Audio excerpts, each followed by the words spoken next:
जैसे मैं युद्ध में दुर्बुद्धि दुर्योधन का हित करने की इच्छा वाले ये सब जो यहाँ इकट्ठे हुए हैं उन युद्धों का देखो, वैसे मेरे रथ को खड़ा कीजिए।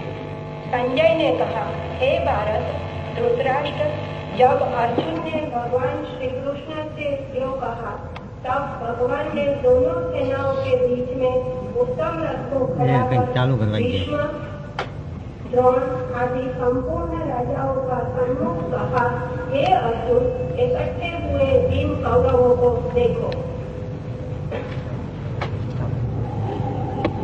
भीष्म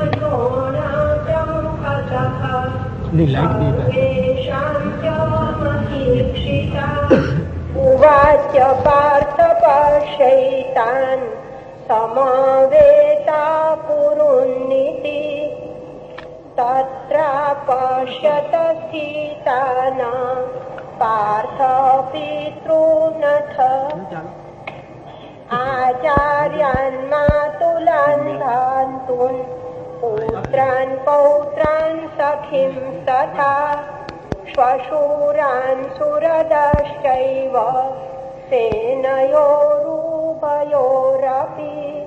तान् समीक्ष्य स कौन्तेयः सर्वान् बन्धूनवस्थितान्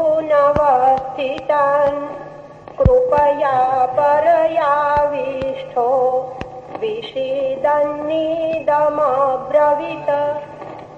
अर्जुन उवाच द्रष्टेमं स्वजनं कृष्ण युयुत्सुं समुपस्थितम् सीदन्ति मम गात्राणि मुखं च परिशुष्यति वेपतुश्च शरीरे मे रोमहर्षश्च जायते। अर्जुन ने दोनों ही सेनाओं में पितृव्य, पितामह, आचार्य, मामा, भाई, पुत्र, पौत्र, समवयस्क, श्वशुर, मित्र सभी आत्मीयों को ही देखा। उन युद्ध के लिए तत्पर सब बंधु बांधवों को देखकर अर्जुन को उन पर बड़ी दया आई। खिन्न होकर उसने भगवान से यह कहा। अर्जुन ने कहा,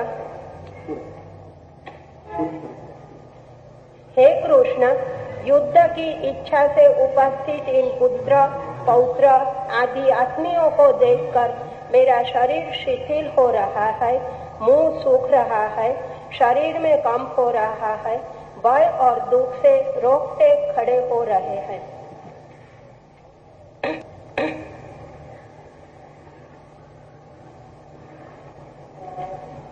अर्जुन युद्ध से पीड़ित नहीं है,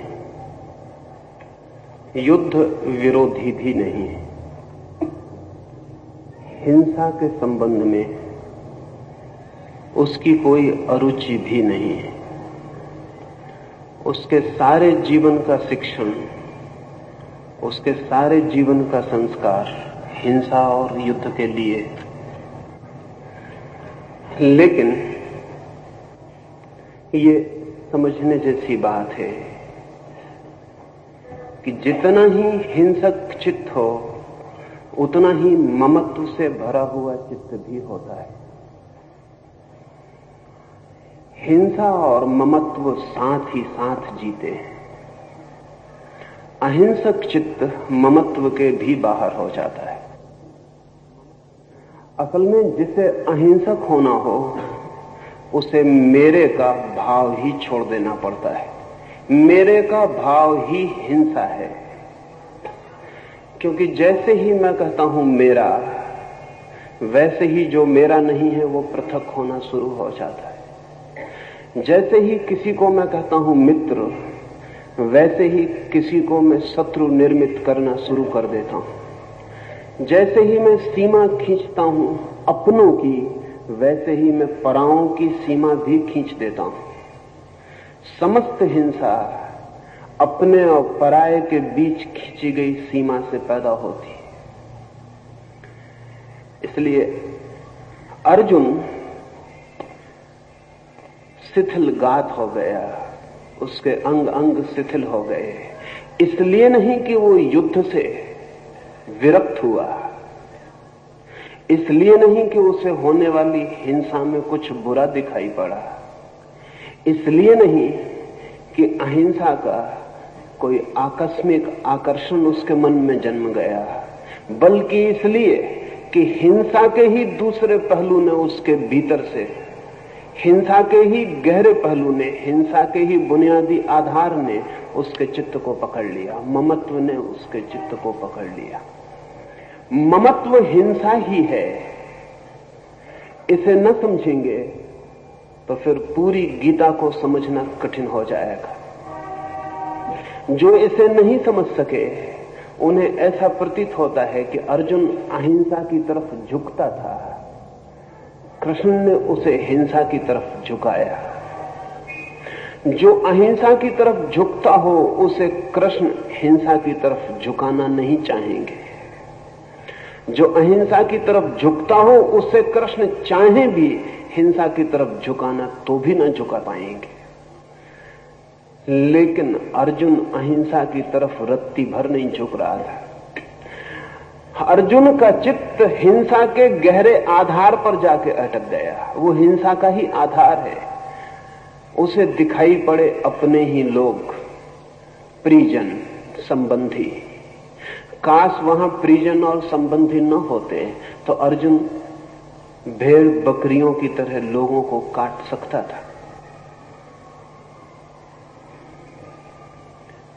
अपने थे इसलिए काटने में कठिनाई मालूम पड़ी। पराये होते तो काटने में कोई कठिनाई न मालूम पड़ती। और अहिंसा केवल उसके ही चित्त में पैदा होती है जिसका अपना पराया मिट गया हो। अर्जुन ये जो संकटग्रस्त हुआ उसका चित्त, ये अहिंसा की तरफ आकर्षण से नहीं, हिंसा के ही मूल आधार पर पहुंचने के कारण स्वभावतः इतने संकट के क्षण में, इतने क्राइसिस के मोमेंट में हिंसा की जो बुनियादी आधारशिला थी वो अर्जुन के सामने प्रकट हुई। अगर पराये होते तो अर्जुन को पता भी न चलता कि वो हिंसक है, उसे पता भी न चलता कि उसने कुछ बुरा किया, उसे पता भी न चलता कि युद्ध अधार्मिक है। उसके गात शिथिल न होते, बल्कि परायों को देखकर उसके गात और तन जाते, उसका धनुष पर वाण आ जाता, उसके मन पर तलवार आ जाती, वो बड़ा प्रफुल्लित होता, लेकिन वो एकदम उदास हो गया। इस उदासी में उसे अपने चित्त की हिंसा का मूल आधार दिखाई पड़ा। उसे दिखाई पड़ा इस संकट के क्षण में, उसे ममत्व दिखाई पड़ा। ये बड़े आश्चर्य की बात है कि अक्सर हम अपने चित्त की गहराइयों को केवल संकट के क्षणों में ही देख पाते।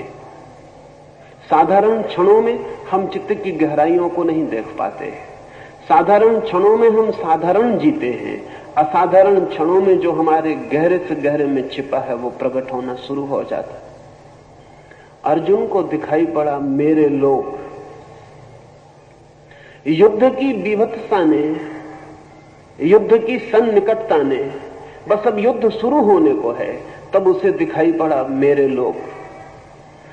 काश अर्जुन ने कहा होता युद्ध व्यर्थ है, हिंसा व्यर्थ है, तो गीता की किताब निर्मित न होती। लेकिन उसने कहा अपने ही लोग इकट्ठे हैं, उनके काटने के विचार से ही मेरे अंग शिथिल हुए जाते हैं।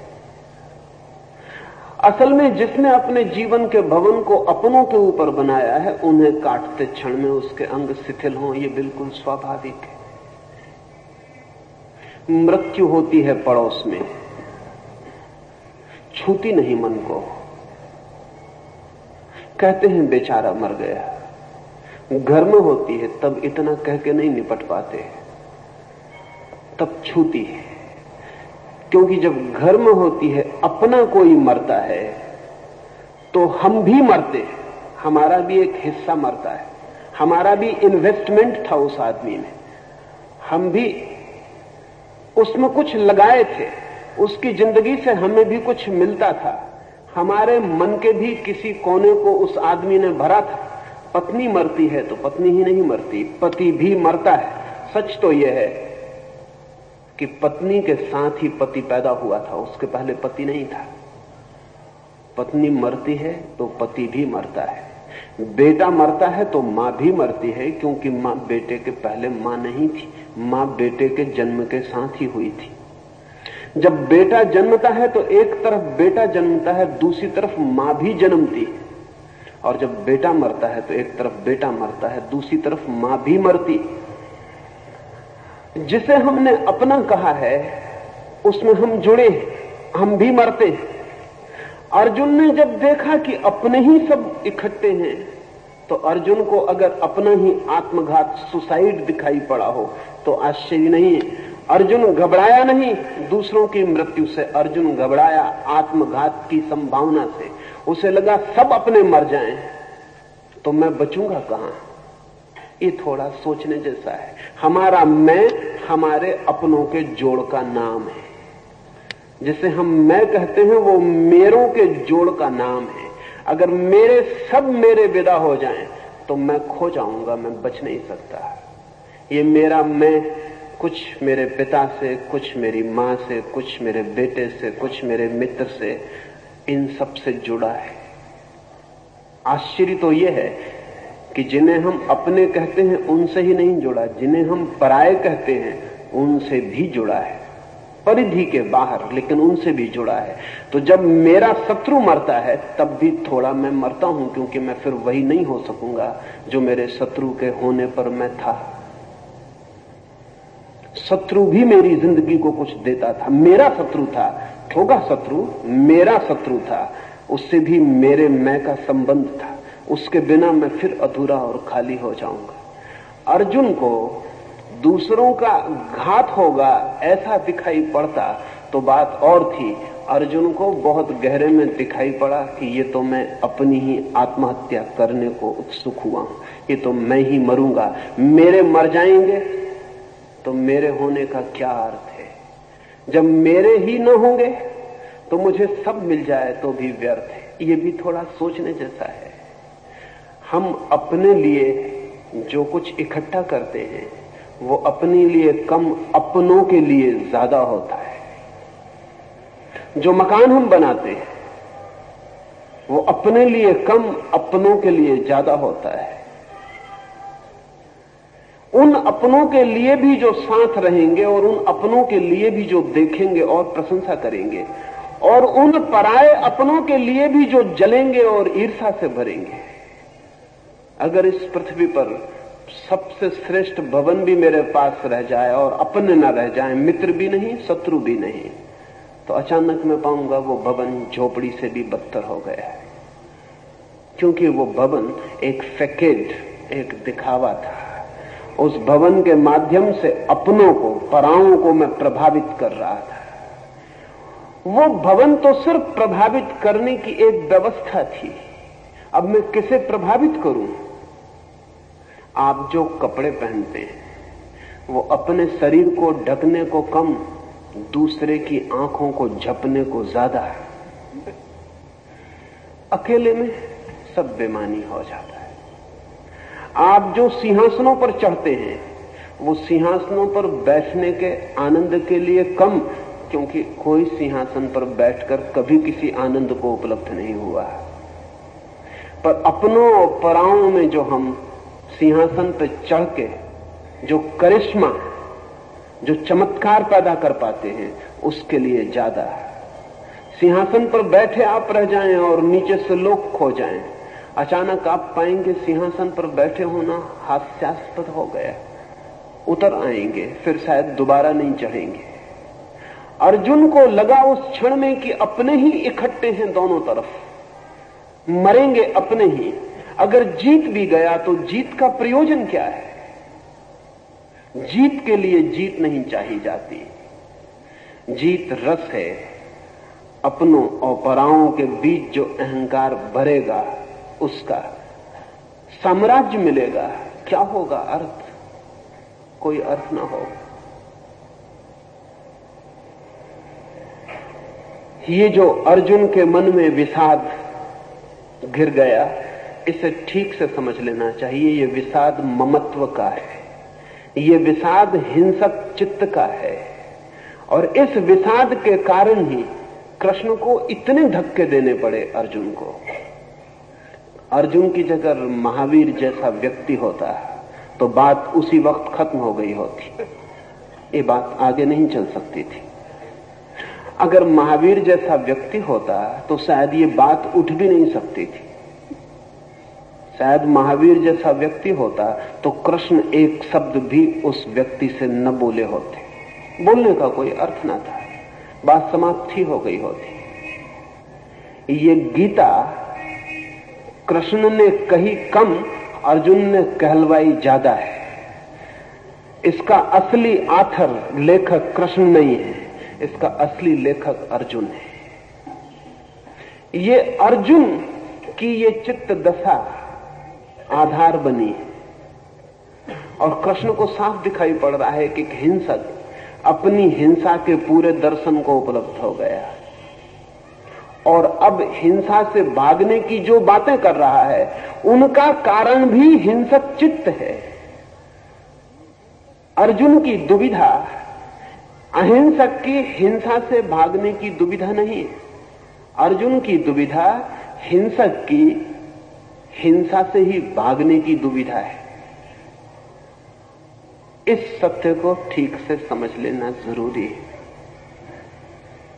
ये ममत्व हिंसा ही है, लेकिन गहरी हिंसा है, दिखाई नहीं पड़ती। जब मैं किसी को कहता हूं मेरा, तो पजेशन शुरू हो गया, मालकियत शुरू हो गई। मालकियत हिंसा का एक रूप। पति पत्नी से कहता है मेरी, मालकियत शुरू हो गई। पत्नी पति से कहती है मेरे, मालकियत शुरू हो गई।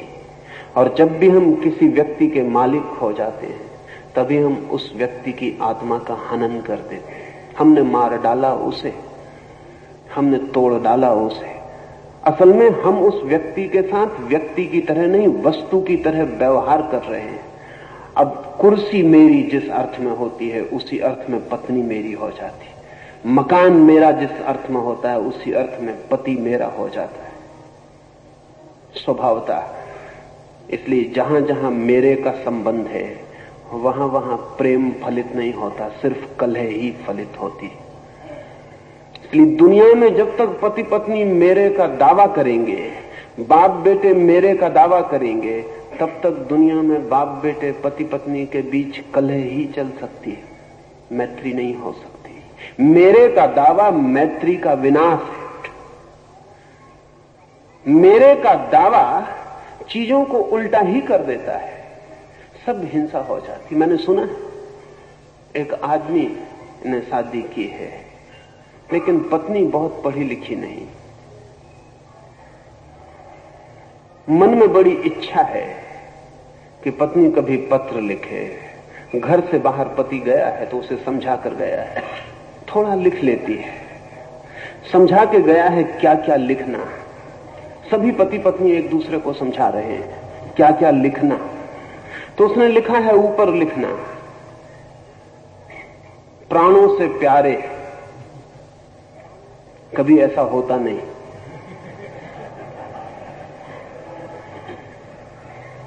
नीचे लिखना चरणों की दासी। पत्नी का पत्र तो मिला लेकिन कुछ भूल हो गई। उसने ऊपर लिखा चरणों के दास और नीचे लिखा प्राणों की प्यासी।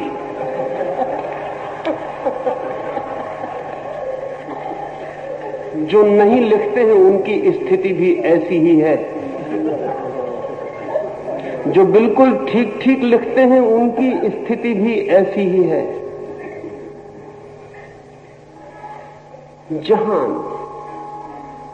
आग्रह है मालकियत का, वहां हम सिर्फ घृणा ही पैदा करते हैं, और जहां घृणा है वहां हिंसा आएगी।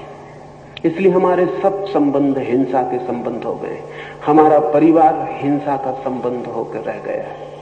ये जो अर्जुन को दिखाई पड़ा, मेरे सब मिट जाएंगे तो मैं कहां, और मेरों को मिटाकर जीत का, साम्राज्य का क्या अर्थ है? इसमें वो अहिंसक नहीं हो गया है। अन्यथा कृष्ण आशीर्वाद देते और कहते विदा हो जा, बात समाप्त हो गई। लेकिन कृष्ण देख रहे हैं कि हिंसक वो पूरा है, मैं और ममत्व की बात कर रहा है, इसलिए अहिंसा झूठी है। जो मैं की बात कर रहा हो और अहिंसा की बात कर रहा हो तो जानना कि अहिंसा झूठी है, क्योंकि मैं के आधार पर अहिंसा का फूल खिलता ही नहीं। मेरे के आधार पर अहिंसा के जीवन का कोई विकास ही नहीं होता। आचार्य श्री,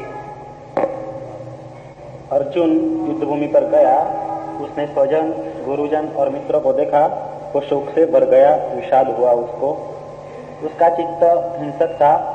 युद्धभूमि पर दुर्योधन भी था, युधिष्ठिर भी था, द्रोणाचार्य भी थे, और भी बहुत से योद्धाएं थे, उनके भी स्वजन मित्र थे, उनका भी चित्त हिंसक था, ममत्व से भरा हुआ था। अर्जुन को ही सिर्फ विषाद क्यों हुआ? निश्चय ही दुर्योधन भी वहां था और भी योद्धा वहां थे, उन्हें क्यों विषाद न हुआ? वे भी ममत्व से भरे लोग थे, वे भी हिंसा से भरे लोग थे। नहीं हुआ कारण है, हिंसा भी अंधी हो सकती है, विचारहीन हो सकती है। ममत्व भी अंधा हो सकता है, विचारहीन हो सकता है। हिंसा भी आंख वाली हो सकती है, विचारपूर्ण हो सकती है। ममत्व भी आंख वाला हो सकता है और विचारपूर्ण हो सकता है। सुबह मैंने कहा था कि अर्जुन की कठिनाई यही है कि वो विचारहीन नहीं, विचार है और विचार दुविधा में डालता है। विचार ने दुविधा में डाला उसे। दुर्योधन को भी दिखाई पड़ रहा है, लेकिन हिंसा इतनी अंधी है कि ये नहीं देख पाएगा दुर्योधन कि इस हिंसा के पीछे मैं उन सबको मार डालूंगा जिनके बिना हिंसा भी व्यर्थ हो जाती है। अंधेपन में ये दिखाई नहीं पड़ेगा। अर्जुन उतना अंधा नहीं है, इसलिए अर्जुन उस युद्ध के स्थल पर विशेष इस अर्थों में है कि जीवन की तैयारी उसकी वही है जो दुर्योधन की है। जीवन की तैयारी उसकी वही है जो दुर्योधन की है, लेकिन मन की तैयारी उसकी भिन्न है। मन में उसके विचार है, संदेह है, डाउट है, मन में उसके शक है। वो पूछ सकता है, वो प्रश्न उठा सकता है, और जिज्ञासा का बुनियादी सूत्र उसके पास है। और सबसे बड़े प्रश्न वे नहीं हैं जो हम जगत के संबंध में उठाते हैं। सबसे बड़े प्रश्न वे नहीं हैं जो हम पूछते हैं किसने जगत बनाया। सबसे बड़े प्रश्न वे नहीं हैं जो हम पूछते हैं कि ईश्वर है या नहीं। सबसे बड़े प्रश्न वे हैं जो हमारे मन की ही कॉन्फ्लिक्ट, मन के ही द्वंद्व से जन्मते। लेकिन अपने ही मन के द्वंद्व को देख पाने के लिए विचार चाहिए, चिंतन चाहिए, मनन चाहिए। अर्जुन सोच पा रहा है, देख पा रहा है कि मैं जो हिंसा करने जा रहा हूं उसमें वे ही लोग मर जाएंगे जिनके लिए हिंसा करने का कुछ अर्थ हो सकता है। अंधा नहीं है, और ये अंधा न होना ही उसका कष्ट भी है, उसका सौभाग्य भी है। इसे समझ लेना उचित है। अंधा नहीं है, ये उसका कष्ट है। दुर्योधन कष्ट में नहीं है। दुर्योधन के लिए युद्ध एक रस है, अर्जुन के लिए युद्ध एक संकट और कष्ट हो गया। सौभाग्य भी यही है, यदि वो इस कष्ट को पार हो जाता है तो निर्विचार में पहुंच सकेगा। अगर वो इस कष्ट को पार हो जाता है तो परमात्मा में समर्पण को पहुंच सकेगा। अगर वो इस कष्ट को पार हो जाता है तो ममत्व को छोड़ने में पहुंच सकेगा। अगर इस कष्ट को पार नहीं हो पाता तो निश्चित ही ये युद्ध उसके लिए विकट संकट होगा, जिसमें वो सीजोफ्रेनिक हो जाएगा, जिसमें उसका व्यक्तित्व दो खंडों में टूट जाएगा। या तो भाग जाएगा या लड़ेगा बेमन से और हार जाएगा। जो लड़ाई बेमन से लड़ी जाए वो हारी ही जाने वाली है, क्योंकि बेमन से लड़ने का मतलब है आधा मन भाग रहा है, आधा मन लड़ रहा है। और जो आदमी अपने भीतर ही विपरीत दिशाओं में गति करता हो उसकी पराजय निश्चित है। दुर्योधन जीतेगा, फिर पूरे मन से लड़ रहा है। कुएं में भी गिर रहा है तो पूरे मन से गिर रहा है, अंधकार में भी जा रहा है तो पूरे मन से जा रहा है। असल में अंधकार में दो ही व्यक्ति पूरे मन से जा सकते हैं। एक तो वो जो अंधा है, क्योंकि उसे अंधकार और प्रकाश से कोई अंतर नहीं पड़ता है। एक वो जिसके पास आत्मिक प्रकाश है, क्योंकि तब अंधकार को उसका होना ही अंधकार को मिटा देता है। अर्जुन या तो दुर्योधन जैसा हो जाए, नीचे गिर जाए, विचार से विचारहीनता में गिर जाए तो युद्ध में चला जाएगा, और या कृष्ण जैसा हो जाए, विचार से निर्विचार में पहुंच जाए, इतना ज्योतिर्मय हो जाए, इतना ज्योति से भर जाए भीतरी कि देख पाए कि कौन मरता है, कौन मारा जाता है, देख पाए कि ये जो सब हो रहा है स्वप्न से ज्यादा नहीं है। या तो इतने बड़े सत्य को देख पाए तो युद्ध में जा सकता है, या इतने बड़े असत्य को देख पाए कि हम उनको ही मारकर आनंद को उपलब्ध हो जाएंगे जिनके लिए मारने की चेष्टा कर रहे हैं। या तो दुर्योधन के असत्य में उतर जाए तो अर्जुन निश्चिंत हो जाएगा, या कृष्ण के सत्य में पहुंच जाए तो अर्जुन निश्चिंत हो जाएगा। अर्जुन एक तनाव है। नीत्शे ने कहीं कहा है कि आदमी एक सेतु है, ए ब्रिज, दो अलग अलग पारों को जोड़ता हुआ। आदमी एक तनाव है, या तो पशु हो जाए तो सुख को पाले, या परमात्मा हो जाए तो आनंद को पाले। लेकिन जब तक आदमी है तब तक सुख भी नहीं पा सकता, तब तक आनंद भी नहीं पा सकता, तब तक सुख और आनंद के बीच सिर्फ खिंच सकता है, एंजाइटी और तनाव भर हो सकता है। इसलिए हम दोनों काम करते हैं जीवन में। शराब पी के पशु हो जाते हैं, थोड़ा सुख मिलता है, सेक्स में थोड़ा सुख मिलता है, पशु में वापस उतर जाते हैं, नीचे गिर जाते हैं विचार से तो थोड़ा सुख मिलता है। दुनिया में शराब का इतना आकर्षण किसी और कारण से नहीं। शराब हमें वापस पशु में पहुंचा देने की सुविधा बन जाती है। नशा करके हम वही हो जाते हैं जहां सभी पशु, फिर हम पशु जैसे निश्चिंत, क्योंकि पशु कोई चिंता नहीं करता, कोई पशु पागल नहीं होता, सिर्फ सर्कस के पशु पागल होते हैं, क्योंकि सर्कस का पशु करीब करीब आदमी की हालत में आ जाता है, आदमी करीब करीब सर्कस के पशु की हालत में है। कोई पशु पागल नहीं होता, और किसी पशु के लिए विक्षिप्तता, चिंता, अनिद्रा, इंसोमेनिया ऐसी बीमारियां नहीं आती। कोई पशु आत्मघात नहीं करता,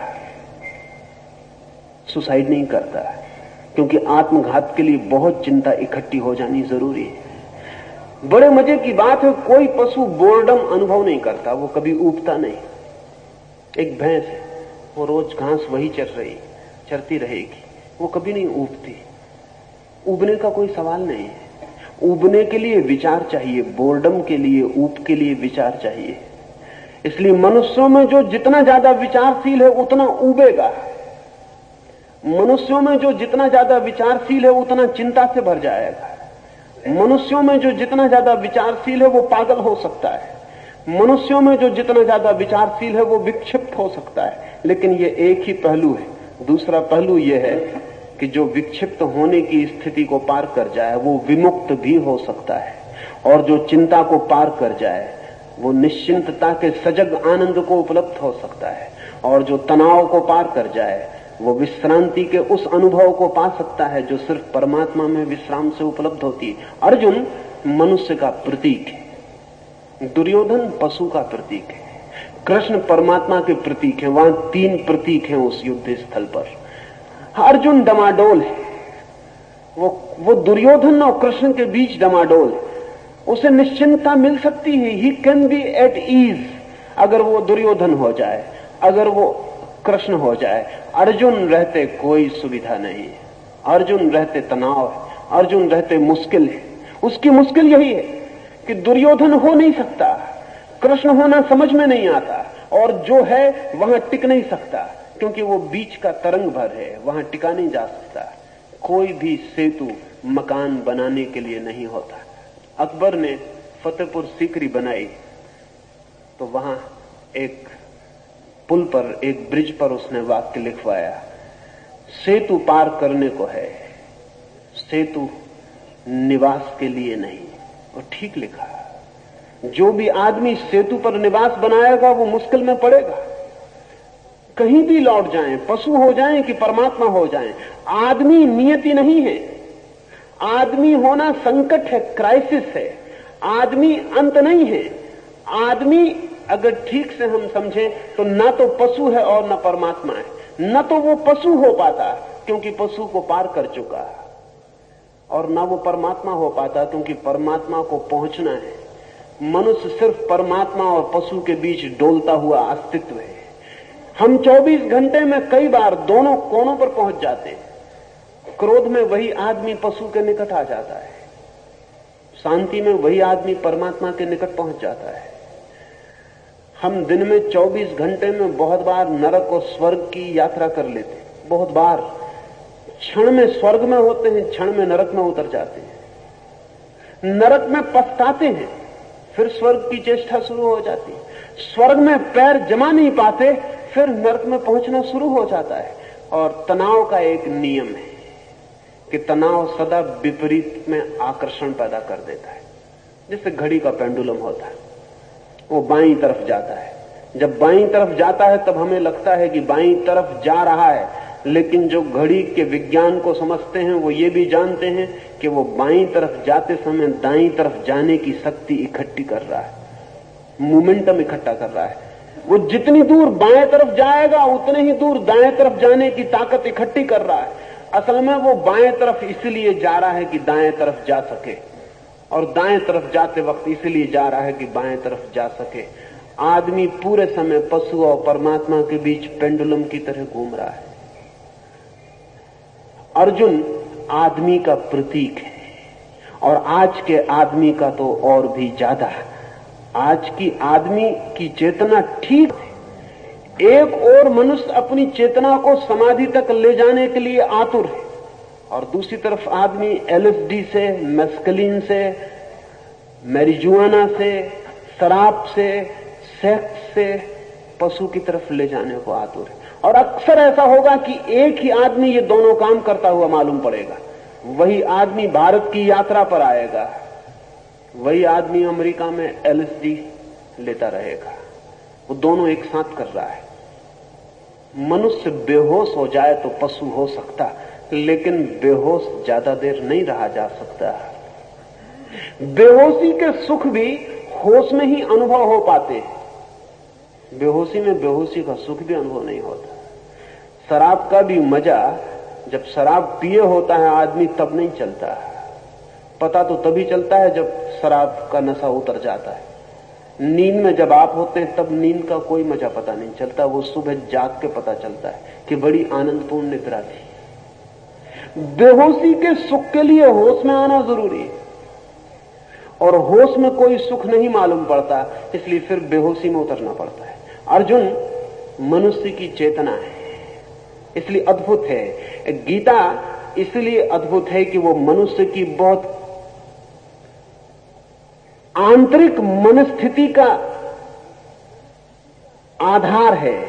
मनुष्य की आंतरिक मनस्थिति, अर्जुन के साथ कृष्ण का जो संघर्ष है पूरे समय, वो जो अर्जुन के साथ कृष्ण का संवाद है या विवाद है, वो जो अर्जुन को खींच खींच कर परमात्मा की तरफ लाने की चेष्टा है और अर्जुन वापस शिथिलगात होकर बैठ जाता है, वो फिर पशु में गिरना चाहता है। ये जो संघर्ष है वो अर्जुन के लिए है, दुर्योधन के लिए नहीं। दुर्योधन निश्चिंत है। अर्जुन भी वैसा हो तो निश्चिंत हो सकता है, वैसा नहीं है। हम में भी जो दुर्योधन की तरह हैं वे निश्चिंत हैं, वे मकान बना रहे हैं, वे दिल्ली में राजधानियों के सिंहासन चढ़ रहे हैं, वे धन कमा रहे हैं। हम में भी जो अर्जुन की तरह हैं वे बेचैन और परेशान हैं। वे बेचैन हैं इसलिए कि जहां हैं वो जगह घर बनाने योग्य नहीं मालूम पड़ती।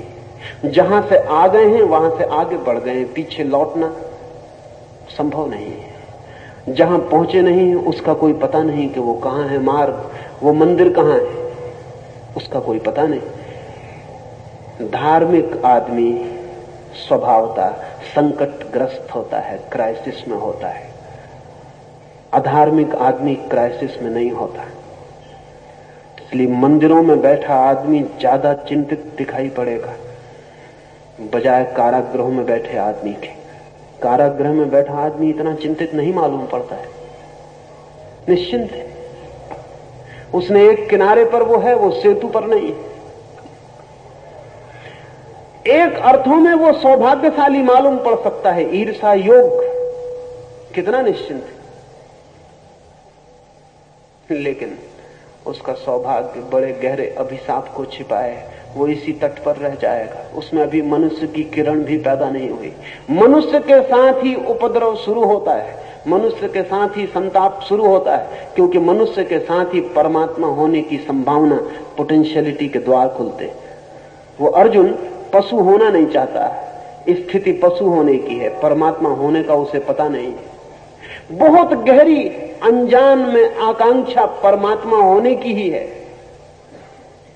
इसलिए वो पूछ रहा है, इसलिए प्रश्न उठा रहा है, इसलिए जिज्ञासा जगा रहा है। जिसके जीवन में भी प्रश्न है, जिसके जीवन में भी जिज्ञासा है, जिसके जीवन में भी असंतोष है, उसके जीवन में धर्म आ सकता है। जिसके जीवन में नहीं चिंता, नहीं प्रश्न, नहीं संदेह, नहीं जिज्ञासा, नहीं असंतोष, उसके जीवन में धर्म के आने की कोई सुविधा नहीं है। जो बीज टूटेगा अंकुरित होने को, चिंता में पड़ेगा। बीज बहुत मजबूत चीज है, अंकुर बहुत कमजोर होता है। बीज बड़ा निश्चिंत होता है, अंकुर बड़ी चिंता में पड़ जाता है। अंकुर निकलता है जमीन से पत्थरों को तोड़कर। अंकुर जैसी कमजोर चीज पत्थरों को तोड़कर, मिट्टी को काटकर बाहर निकलती अज्ञात अनजाने जगत में, जिसका कोई परिचय नहीं, कोई पहचान नहीं। कोई बच्चा तोड़ डालेगा, कोई पशु चर जाएगा, किसी के पैर के नीचे दबेगा। क्या होगा क्या नहीं होगा, बीज अपने में रहे तो बहुत निश्चिंत है, न किसी बच्चे के पैर के नीचे दबेगा, न कोई अज्ञात के खतरे हैं, अपने में बंद। दुर्योधन बीज में बंद जैसे व्यक्ति है, निश्चिंत है। अर्जुन अंकुरित है, अंकुर चिंतित है, अंकुर बेचैन है। क्या होगा, फूल आएंगे कि नहीं? बीज होना छोड़ दिया, अब फूल आएंगे कि नहीं? फूल के लिए बढ़ने के लिए आतुर है। वही आतुरता उसे कृष्ण से निरंतर प्रश्न पूछवाए चली जाती है। इसलिए अर्जुन के मन में चिंता है, प्रश्न है, दुर्योधन के मन में नहीं। आचार्य जी, कृपया ये बताइए कि मनुष्य के सामने द्वंद्वात्मक दशा बार बार आती रहती है, तो वो द्वंद्व भरी दशा को पार करने के लिए मूल आधार कौन सा होना चाहिए, और द्वंद्व भरी दशा को हम विकास पोषक किस तरह बना सके, और जो द्वंद्व दशा होती है उसमें से हमने हमारा संकल्प और निश्चय नक्की कर लिया, जो सत्य कर लिया, उसका मूल चीज कौन सी होती है हमारे सामने? अर्जुन के लिए भी यही सवाल है। इस सवाल को आमतौर से आदमी जैसा हल करता है वैसा ही अर्जुन भी करना चाहता है। द्वंद्व मनुष्य का स्वभाव है, मनुष्य का, आत्मा का नहीं, शरीर का नहीं, मनुष्य का। द्वंद्व स्वभाव है। द्वंद्व को अगर जल्दबाजी से हल करने की कोशिश की तो पशु की तरफ वापस लौट जाना रास्ता है। शीघ्रता की तो पीछे लौट जाएं, वो परिचित रास्ता है, वहां वापस जाया जा सकता है। द्वंद्व से गुजरना ही तपश्चर्या है। धैर्य से द्वंद्व को झेलना ही तपश्चर्या है। और द्वंद्व को झेलकर ही व्यक्ति द्वंद्व के पार होता है। इसलिए कोई जल्दी से निश्चय कर ले सिर्फ द्वंद्व को मिटाने के लिए, तो उसके निश्चय काम के नहीं है, वो नीचे गिर जाएगा, वो वापस गिर रहा है। पशु बहुत निश्चयात्मक है, पशुओं में डाउट नहीं है, बड़े निश्चय में जी रहे हैं, बड़े विश्वासी हैं, बड़े आस्तिक मालूम होते हैं। पर उनकी आस्तिकता नहीं, क्योंकि जिसने नास्तिकता नहीं जानी उसकी आस्तिकता का अर्थ कितना है। और जिसने नहीं कहने का कष्ट नहीं जाना वो हां कहने के आनंद को उपलब्ध नहीं हो सकता है। और जिसने संदेह नहीं किया उसकी श्रद्धा दो कौड़ी की है। लेकिन जिसने संदेह किया और जो संदेह को जिया और संदेह के पार हुआ, उसकी श्रद्धा का कुछ बल है, उसकी श्रद्धा की कोई प्रामाणिकता है। तो एक तो रास्ता यह है कि जल्दी कोई निश्चय कर ले, और निश्चय करने के बहुत रास्ते आदमी पकड़ लेता है। किसी शास्त्र को पकड़ ले तो निश्चय हो जाएगा। शास्त्र निश्चय की भाषा में बोल देगा कि ऐसा ऐसा करो और विश्वास करो। जिसने शास्त्र पकड़ के निश्चय किया उस आदमी ने अपने मनुष्य होने से इंकार कर दिया। उसे एक अवसर मिला था विकास का, उसने खो दिया। गुरु को पकड़ लो, जिसने गुरु को पकड़ लिया उसने अवसर खो दिया। एक संकट था जिसमें बेसहारा गुजरने के लिए परमात्मा ने उसे छोड़ा था, उसने उस संकट से बचाव कर लिया। वो संकट से बिना गुजरे रह गया। और आग में गुजरता तो सोना निखरता, वो आग में गुजरा ही नहीं, वो गुरु की आड़ में हो गया तो सोना निखरेगा भी नहीं। निश्चय करने को आपसे नहीं कहता, आप निश्चय करोगे कैसे? जो आदमी द्वंद्व में है उसका निश्चय भी द्वंद्व से भरा होगा। जब द्वंद्व में है तो निश्चय करेंगे कैसे? द्वंद्व से भरा आदमी निश्चय नहीं कर सकता, करना भी नहीं चाहिए। द्वंद्व को जिए, द्वंद्व में तपे, द्वंद्व में मरे और खपे, द्वंद्व को भोगे। द्वंद्व की आग से भागे मत, क्योंकि जो आग दिखाई पड़ रही है उसी में कचरा जलेगा और सोना बचेगा। द्वंद्व से गुजरे, द्वंद्व को नियति समझे, वो मनुष्य की डेस्टिनी है, वो उसका भाग्य है, उससे गुजरना ही होगा। उसे जिए, जल्दी ना करें, निश्चय जल्दी ना करें। हाँ, द्वंद्व से गुजरे तो निश्चय आएगा, द्वंद्व से गुजरे तो श्रद्धा आएगी, लानी नहीं पड़ेगी। लाई गई श्रद्धा का कोई भी मूल्य नहीं, क्योंकि जो श्रद्धा लानी पड़ी है उसका मतलब ही है कि अभी आने के योग मन न बना था, जल्दी ले आए हैं। जो श्रद्धा बनानी पड़ी है उसका अर्थ ही है कि पीछे द्वंद्वग्रस्त मन है, वो भीतर जिंदा रहेगा, ऊपर से परत श्रद्धा की हो जाएगी, वो ऊपर ऊपर काम देगी, समय पर काम नहीं देगी। जब कठिन समय होगा, मौत सामने खड़ी होगी, तो बहुत पक्का विश्वास कर लिया था कि आत्मा अमर है। जब गीता पढ़ते थे तब पक्का विश्वास रहा था, जब रोज सुबह मंदिर जाते थे तब पक्का था कि आत्मा अमर है। और जब डॉक्टर पास खड़ा हो जाएगा, उसका चेहरा उदास दिखाई पड़ेगा और घर के लोग भागने दौड़ने लगेंगे और नाड़ी की गति गिरने लगेगी, तब अचानक पता चलेगा कि पता नहीं आत्मा अमर है या नहीं। क्योंकि लाख कहें गीताएं, उनके कहने से आत्मा अमर नहीं हो सकती। आत्मा अमर है इसलिए वे कहती हैं, ये दूसरी बात है, लेकिन उनके कहने से आत्मा अमर नहीं हो सकती। और आप किसी को मान लें, इससे कुछ होने वाला नहीं। हाँ, द्वंद्व से गुजरे, पीड़ा को झेलें, वो अवसर है।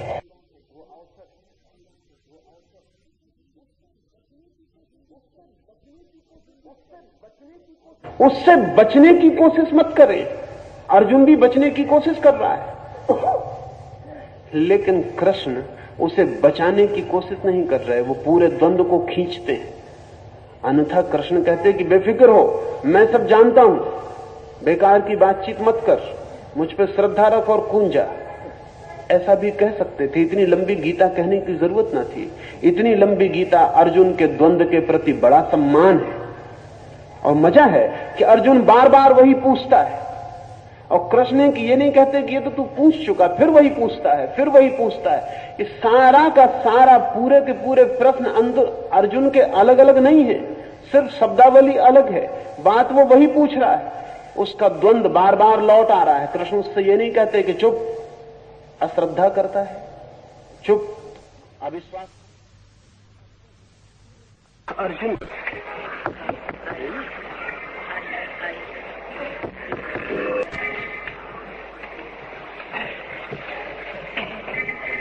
होता है वही बार बार दोहरा है। उसका द्वंद्व ही बार बार नए नए रूप लेकर खड़ा होता है। कृष्ण उसे विश्वास दिलाने को उत्सुक नहीं, कृष्ण उसे तक पहुंचाने को जरूर उत्सुक है। और विश्वास और श्रद्धा में बड़ा फर्क है। विश्वास वो है जो हम संदेह को हल किए बिना ऊपर से आरोपित कर लेते हैं। श्रद्धा वो है जो संदेह के गिर जाने से फलित होती है। श्रद्धा संदेह की ही यात्रा से मिली मंजिल है। विश्वास संदेह के भय से पकड़ लिए गए अंधे आधार है। तो मैं कहूंगा, जिए द्वंद्व को, तीव्रता से जिए, इंटेंसिटी से जिए। धीरे धीरे जिएंगे तो बहुत समय लगेगा। कुनकुनी आंच में डाल देंगे सोने को तो निखरने में जन्म लग सकते हैं। तीव्रता से जिए। द्वंद्व मनुष्य का अनिवार्य परीक्षण है, जिससे वो परमात्मा तक पहुंचने की योग्यता का निर्णय दे पाता है। जिए, भागे मत, एस्केप ना करें, कंसोलेशंस मत खोजें, सांत्वनाएं मत बनाएं। जाने की यही है नियति, द्वंद्व है। लड़ें, तीव्रता से उतरें इस द्वंद्व में। क्या होगा इसका परिणाम? इसके दो परिणाम होंगे। जैसे ही कोई व्यक्ति अपने चित्त के द्वंद्व में पूरी तरह उतरने को राजी हो जाता है, वैसे ही उस व्यक्ति के भीतर एक तीसरा बिंदु भी पैदा हो जाता है। दो के अलावा तीसरी ताकत भी पैदा हो जाती है। जैसे ही कोई व्यक्ति अपने द्वंद्व को जीने के लिए राजी होता है, वैसे ही उसके भीतर दो नहीं तीन शुरू हो जाते हैं। द थर्ड फोर्स, वो जो निर्णय करती है कि जिएंगे द्वंद्व को, वो द्वंद्व के बाहर है, वो द्वंद्व के भीतर नहीं। मैंने सुना है, सेंट तेरेसा एक ईसाई फकीर औरत हुई। उसके पास 3 पैसे थे और एक दिन सुबह उसने गांव में कहा कि मैं एक बड़ा चर्च बनाना चाहती हूं, मेरे पास काफी पैसे आ गए। लोग हैरान हुए क्योंकि कल भी उसको लोगों ने भीख मांगते देखा था। लोगों ने पूछा कि इतने अचानक पैसे कहां से आ गए जिससे बड़ा चर्च बनाने का ख्याल है। उसने अपना भिक्षा पात्र दिखाया, उसमें 3 पैसे थे। लोगों ने कहा, पागल तो नहीं हो गई तेरेसा? वैसे हम पहले ही सोचते थे कि तेरा दिमाग कुछ गड़बड़ है। असल में भगवान की तरफ जो लोग जाते हैं उनका दिमाग उनके लिए थोड़ा गड़बड़ दिखाई पड़ता ही है, जो नहीं जाते हैं। हम पहले ही सोचते थे कि तेरा दिमाग कुछ न कुछ ढीला है। 3 पैसे से चर्च बनाएगी? तेरेसा ने कहा, मैं हूं, 3 पैसे हैं और परमात्मा भी है। तेरेसा, धन 3 पैसे, धन परमात्मा। उन सब ने कहा, वो परमात्मा कहां है? तो तेरेसा ने कहा कि वो थर्ड फोर्स है, वो तीसरी शक्ति है। वो तुम्हें दिखाई नहीं पड़ेगी क्योंकि अभी तुम अपने भीतर तीसरी शक्ति को नहीं खोज सके। जो व्यक्ति अपने भीतर तीसरी शक्ति को खोज लेता है, वो इस सारे जगत में भी तीसरी शक्ति को तत्काल देखने में समर्थ हो जाता है। आप द्वंद्व को ही देख रहे हैं, लेकिन ये ख्याल नहीं है कि जो द्वंद्व को देख रहा है और समझ रहा है वो द्वंद्व में नहीं हो सकता, वो द्वंद्व के बाहर ही होगा। अगर 2 लड़ रहे हैं आपके भीतर, तो निश्चित ही आप उन दोनों के बाहर हैं, अन्यथा देखेंगे कैसे? अगर उन दोनों में से एक में जुड़े होते तब तो एक से आपका तादात्म्य हो गया होता और दूसरे से आप अलग हो गए होते। लेकिन आप कहते हैं द्वंद्व हो रहा है, मेरा बायां और दायां हाथ लड़ रहा है। मेरे बाएं और दाएं हाथ लड़ पाते हैं क्योंकि इन बाएं और दाएं हाथ के पीछे मैं एक तीसरी ताकत हूं। अगर मैं बायां हाथ हूं तो दाएं हाथ से मेरा क्या आंतरिक द्वंद्व है, वो पराया हो गया। अगर मैं दायां हाथ नहीं बायां हाथ हूं तो दायां हाथ पराया हो गया। आंतरिक द्वंद्व कहां है? आंतरिक द्वंद्व इसीलिए है कि एक तीसरा भी है जो देख रहा है, जो कह रहा है कि मन में बड़ा द्वंद्व है। मन कभी ये कहता है, मन कभी वो कहता है, लेकिन जो मन के द्वंद्व के संबंध में कह रहा है ये कौन है? द्वंद्व में उतरे और इस तीसरे को पहचानते जाएं। जैसे जैसे द्वंद्व में उतरेंगे ये तीसरा साक्षी, ये विटनेस दिखाई पड़ना शुरू हो जाएगा। और जिस दिन ये तीसरा दिखाई पड़ा उसी दिन द्वंद्व से विदा होना शुरू हो जाएंगे। तीसरा नहीं दिखाई पड़ता इसलिए द्वंद्व है, तीसरा दिखाई पड़ता है तो जोड़ शुरू हो जाता है।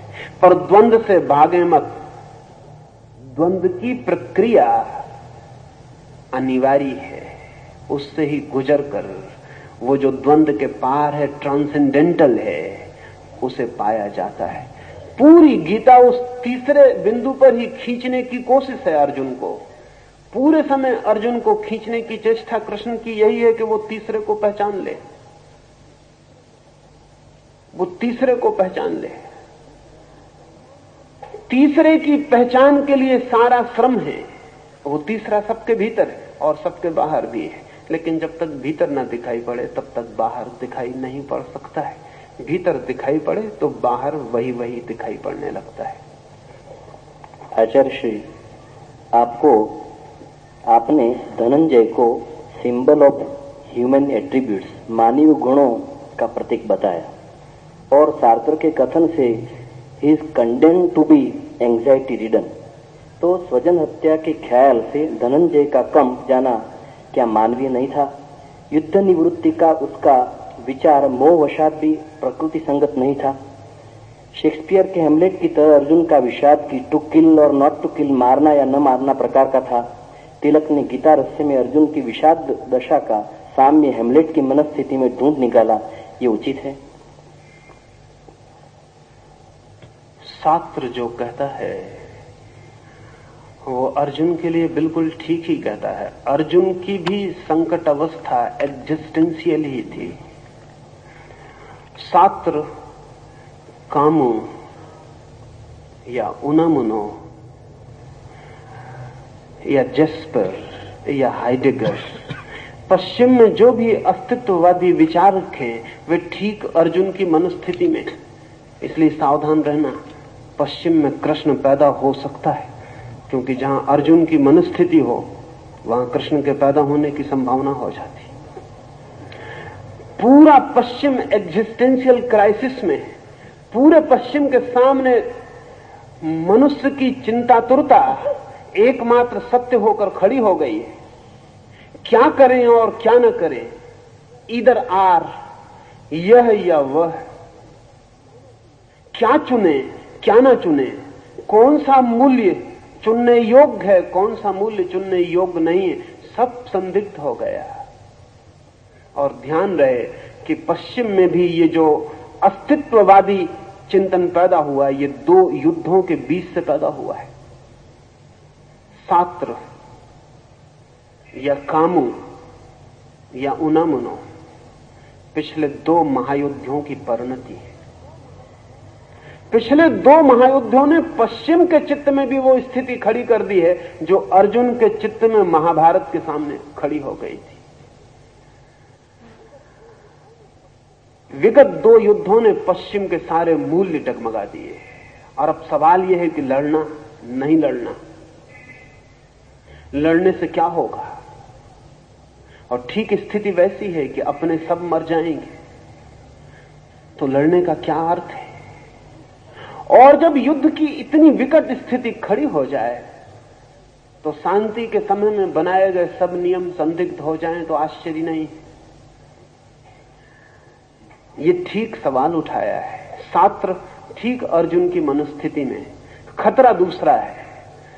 छात्र की मनस्थिति से खतरा नहीं है, छात्र अर्जुन की मनस्थिति में है, लेकिन समझ रहा है कृष्ण की मनस्थिति में। खतरा वहां है अर्जुन की मनस्थिति में। जिज्ञासा करे ठीक है, प्रश्न पूछे ठीक है, वो उत्तर दे रहा है, खतरा वहां है।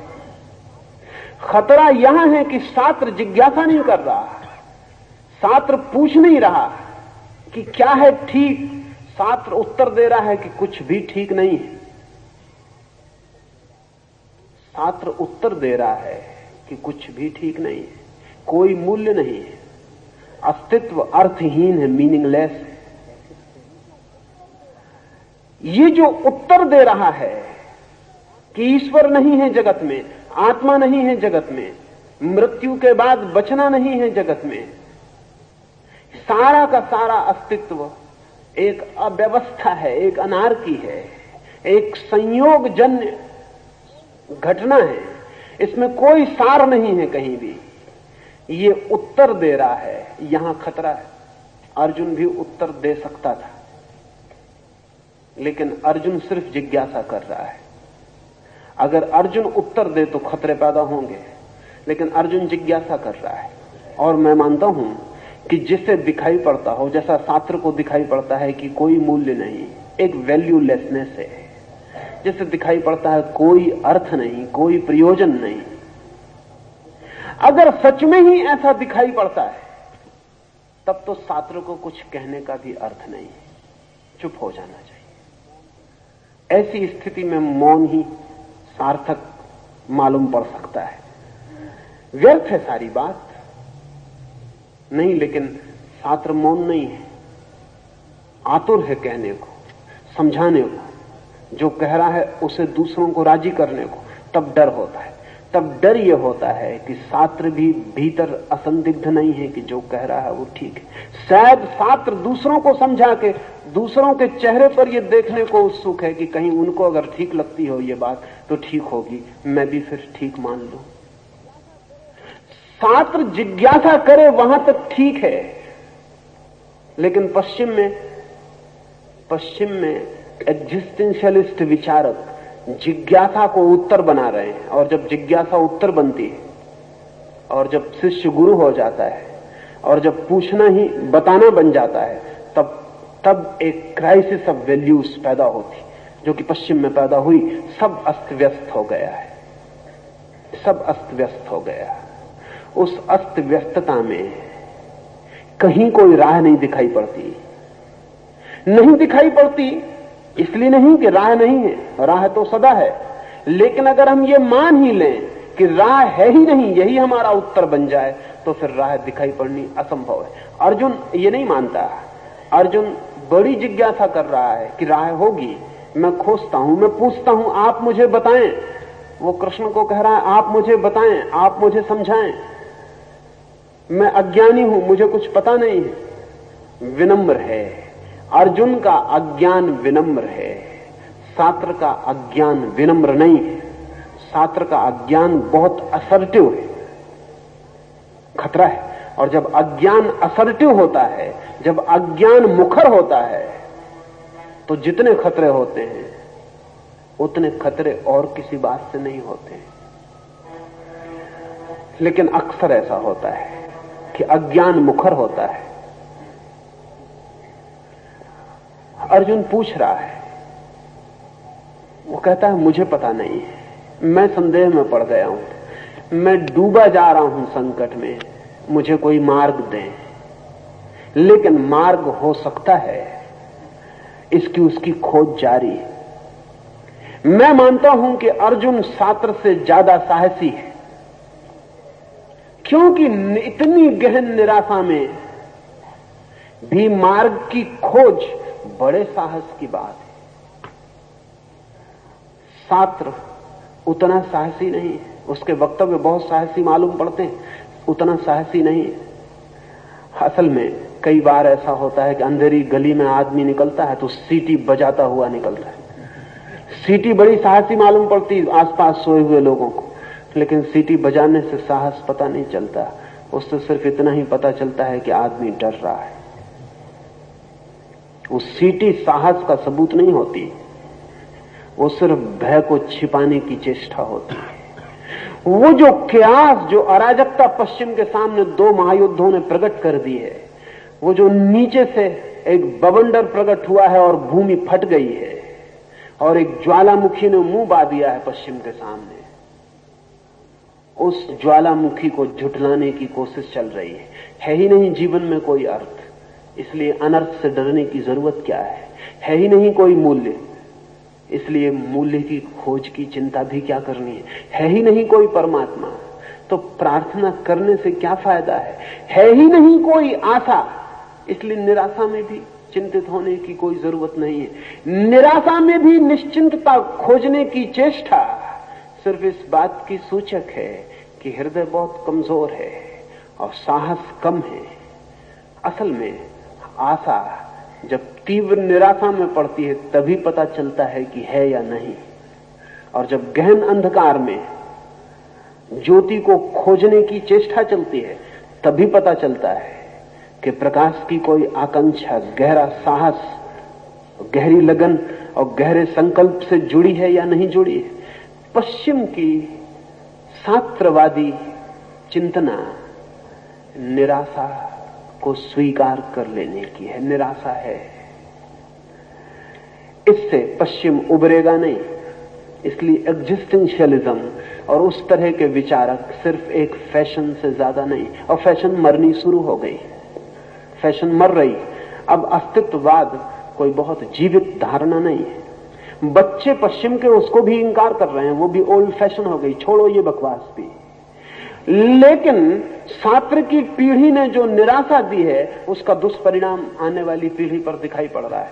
वो पीढ़ी कहती है कि ठीक है, हम सड़क पर नंगे नाचेंगे क्योंकि तुम्ही ने तो कहा कि कोई अर्थ नहीं है, तो फिर कपड़े पहनने में ही कौन सा अर्थ है। तो हम फिर किसी भी तरह के काम संबंध निर्मित करेंगे क्योंकि तुम्ही ने तो कहा है कि कोई अर्थ नहीं है, तो परिवार का भी क्या अर्थ है। तो फिर हम किसी को आदर नहीं देंगे क्योंकि तुम्ही ने तो कहा है कि जब ईश्वर ही नहीं है तो आदर का क्या अर्थ है। और हम कल की चिंता ना करेंगे। आज यूनिवर्सिटी अमेरिका और यूरोप की लड़के खाली करके भाग रहे हैं, उनसे कहते हैं उनके मां बाप की पढ़ो, तो वो कहते हैं कल का क्या भरोसा, तुम्ही ने तो कहा है कि सब अनिश्चित है, तो पढ़ लिख के भी क्या होगा। और वो लड़के पूछते हैं कि हिरोशिमा में भी लड़के पढ़ रहे थे कॉलेज में, फिर एटम गिर गया और सब समाप्त हो गया। हम भी पढ़ेंगे, तुम एटम तैयार कर रहे हो, किस दिन गिरा दोगे कुछ पता नहीं, तो हमें जी लेने दो, जो 2-4 क्षण हमें मिले हमें जी लेने दो। तो पश्चिम में जो जीवन का एक विस्तार है, टाइम में, समय में जो एक जीवन की यात्रा है, वो एकदम खंडित हो गई, क्षण पर टिक गया। अभी जो है कर लो, अगले क्षण का कोई भरोसा नहीं, और अगले क्षण के भरोसे को करोगे भी क्या। अंततः तो मृत्यु ही है, अगला क्षण मृत्यु है। टाइम जो है वो डेथ का पर्यायवाची हो गया पश्चिम में, समय और मृत्यु एक ही अर्थ के हो गए। अभी जो है और कोई मूल्य नहीं है।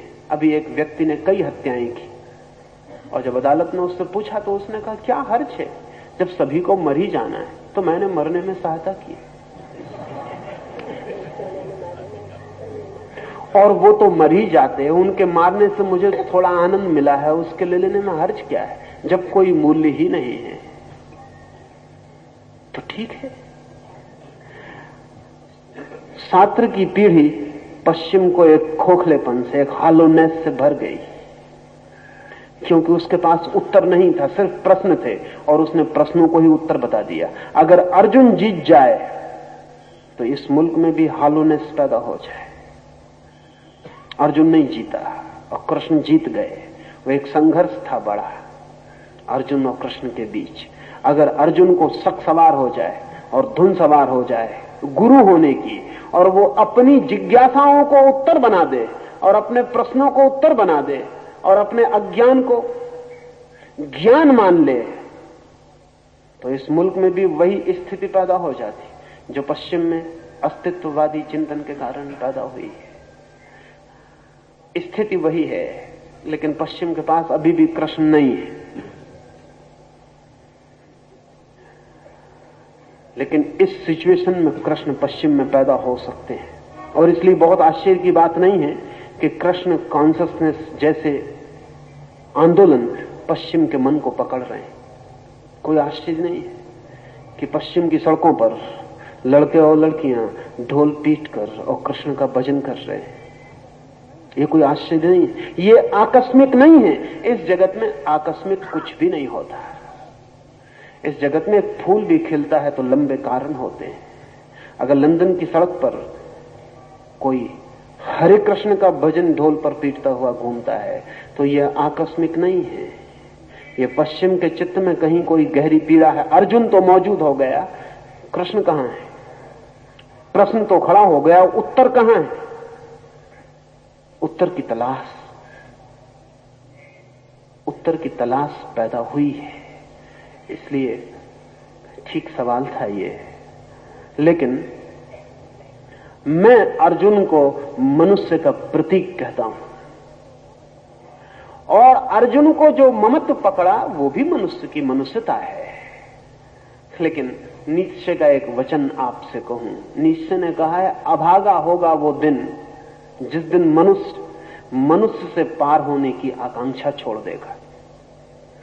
अभागा होगा वो दिन जिस दिन मनुष्य की प्रत्यंचा पर मनुष्य को पार करने वाला तीर ना खिंचेगा। अभागा होगा वो दिन जिस दिन मनुष्य होने से तृप्त हो जाएगा। ठीक, मनुष्य मंजिल नहीं है, पड़ाव है, उसे पार होना ही है। अर्जुन मंजिल नहीं है, पड़ाव है। स्वाभाविक है आदमी के लिए अपनों को चाहे, स्वाभाविक है आदमी के लिए अपनों को मारने से डरे, स्वाभाविक है आदमी के लिए इधर आर पकड़े, यह या वह करूं या ना करूं, चिंता आए। लेकिन जो मनुष्य के लिए स्वाभाविक है वो जीवन का अंत नहीं है, और मनुष्य के लिए जो स्वाभाविक है वो सिर्फ मनुष्य के लिए स्वाभाविक है। और उस स्वभाव में चिंता और पीड़ा और तनाव भी जुड़े हैं, अशांति, दुख और विक्षिप्तता भी जुड़ी है। मनुष्य को अगर हम स्वाभाविक समझें तो वो स्वाभाविकता वैसी ही है जैसे कैंसर स्वाभाविक है, टीबी स्वाभाविक है, लेकिन टीबी के स्वभाव के साथ पीड़ा भी जुड़ी है। ऐसे ही मनुष्य को अगर हम पशु की तरफ से देखें तो मनुष्य एक एवोल्यूशन, एक विकास है, और अगर परमात्मा की तरफ से देखें तो एक डिसीज, एक बीमारी। अगर हम पशु की तरफ से देखें तो मनुष्य एक विकास है, और अगर परमात्मा की तरफ से देखें तो मनुष्य एक बीमारी है, एक डिसीज। ये अंग्रेजी का शब्द डिसीज बहुत अच्छा है, ये दो शब्दों से बना है, डिस ईज। उसका मतलब सिर्फ होता है बेचैनी, नॉट एट ईज।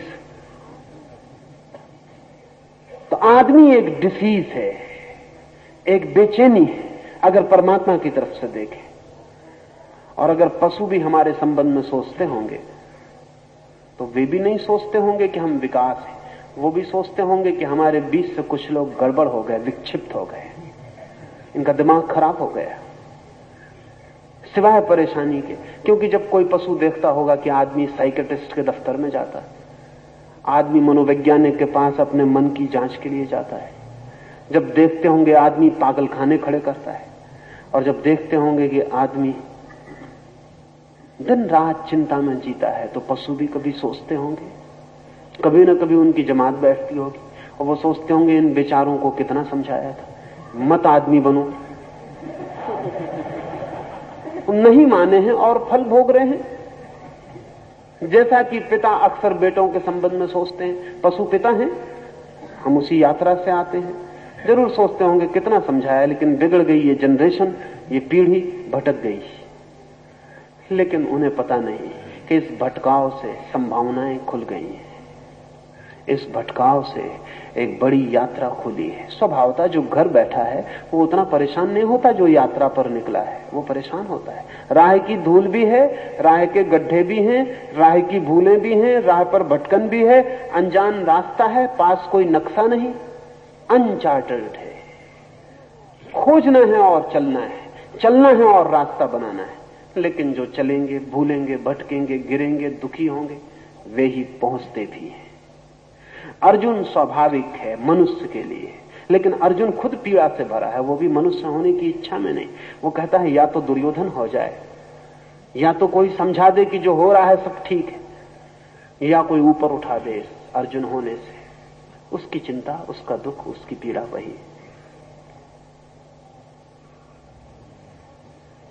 गांडीवं संसते हस्तात् त्वकचैव परिदह्यते न च शक्नोऽभ्यवस्थातुं भ्रमतीव च मे मनः निमित्तानि च पश्यामि विपरीतानि केशव न च श्रेयोऽनुपश्यामि हत्वा स्वजनमाहवे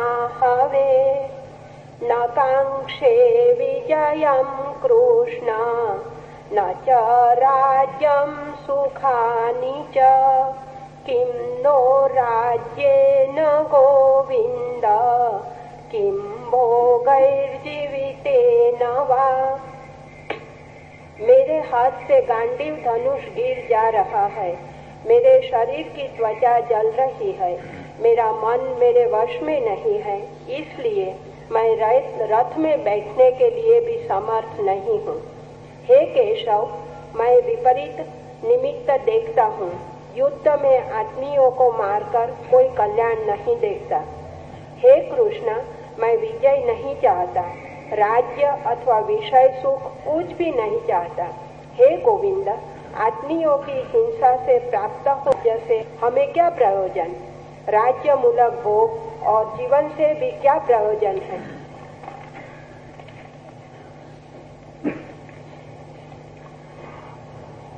अर्जुन के अंग शिथिल हो गए, मन साथ छोड़ दिया है, धनुष छूट गया है। वो इतना कमजोर मालूम पड़ रहा है कि कहता है रथ पर मैं बैठ भी सकूंगा या नहीं, इतनी भी सामर्थ्य नहीं। यहां दो तीन बातें समझनी जरूरी हैं। एक तो ये कि शरीर केवल हमारे चित्त का प्रतिफलन है। गहरे में मन में जो घटित होता है वो शरीर के रोए रोए तक फलित हो जाता है। ये अर्जुन बलशाली इतना अचानक ऐसा बलहीन हो गया कि रथ पर बैठना उसे कठिन मालूम पड़ रहा है। क्षण भर पहले ऐसा नहीं था। इस क्षण भर में वो बीमार नहीं हो गया, इस क्षण भर में उसके शरीर में कोई आसक्ति नहीं आ गई, इस क्षण भर में वो वृद्ध नहीं हो गया। इस क्षण भर में क्या हुआ है? इस क्षण में एक ही घटना घटी है, उसका मन क्षीण हो गया, उसका मन दुर्बल हो गया, उसका मन स्वखंडों में विभाजित हो गया, स्वविरोधी खंडों में विभाजित हो गया। जहां मन विभाजित होता है विरोधी खंडों में, तत्काल शरीर रुग्ण दीन हो जाता है। जहां मन संयुक्त होता है एक संगीतपूर्ण स्वर में, वहां शरीर तत्काल स्वस्थ और अविभाजित हो जाता है। उसके धनुष का गिर जाना, उसके हाथ पैर का कपना, उसके रोणों का खड़ा हो जाना सूचक है, इस बात का सूचक है कि शरीर हमारे मन की छाया से ज्यादा नहीं है। नहीं, पहले ऐसा ख्याल नहीं था। वैज्ञानिक कहते रहे हैं कि मन हमारा शरीर की छाया से ज्यादा नहीं है। जो इस भ्रांत चिंतन को मानकर सोचते रहे वे लोग भी यही कहते रहे हैं। बृहस्पति भी यही कहेंगे, एपिकुरस भी यही कहेगा, कार्ल मार्क्स और एंजल्स भी यही कहेंगे कि वो जो चेतना है वो केवल बाई प्रोडक्ट है। वो जो भीतर मन है वो केवल हमारे शरीर की उप उत्पत्ति है, वो केवल शरीर की छाया है। अभी अमेरिका में 2 मनोवैज्ञानिक थे, जेम्स और लेंगे। उन्होंने एक बहुत अद्भुत सिद्धांत प्रतिपादित किया था और वर्षों तक स्वीकार किया जाता रहा। जेम्स लेंगे थ्योरी उनके सिद्धांत का नाम था। बड़ी मजे की बात उन्होंने कही थी। उन दोनों ने यह सिद्ध करने की कोशिश की थी कि सदा से हम ऐसा समझते रहे हैं कि आदमी भयभीत होता है इसलिए भागता है। उन्होंने कहा नहीं, यह गलत है, क्योंकि अगर शरीर प्रमुख है और मन केवल उप उत्पत्ति है तो सच्चाई उल्टी होनी चाहिए। उन्होंने कहा मनुष्य चूंकि भागता है इसलिए भय अनुभव करता है।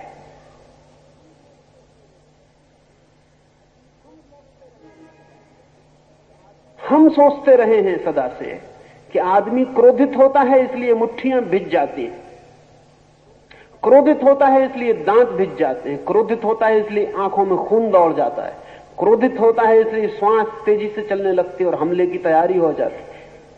जेम्स लेंगे ने कहा गलत है ये बात, क्योंकि शरीर प्रमुख है इसलिए घटना पहले शरीर पर घटेगी, मन में केवल प्रतिफलन होगा। मन सिर्फ एक मिरर है, एक दर्पण, इससे ज्यादा नहीं।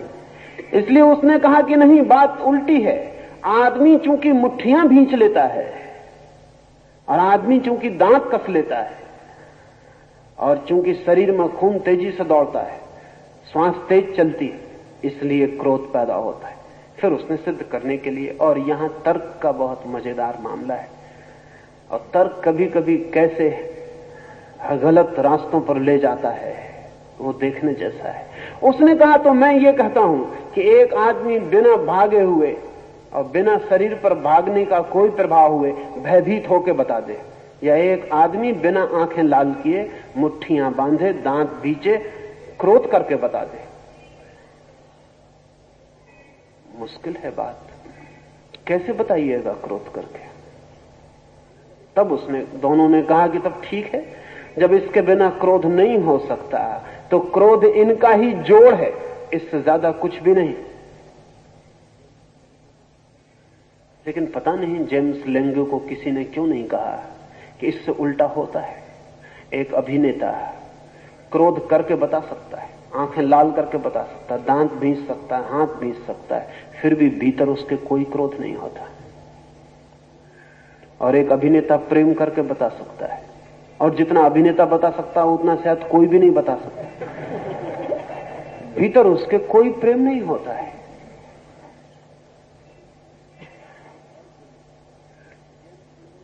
ये अर्जुन जेम्स लेंगे सिद्धांत के बिल्कुल विपरीत काम कर रहा है, बिल्कुल उल्टा काम कर रहा है। जेम्स लेंगे इसको बिल्कुल मानने को राजी नहीं होंगे, कहेंगे बिल्कुल उल्टी बातें कर रहा है।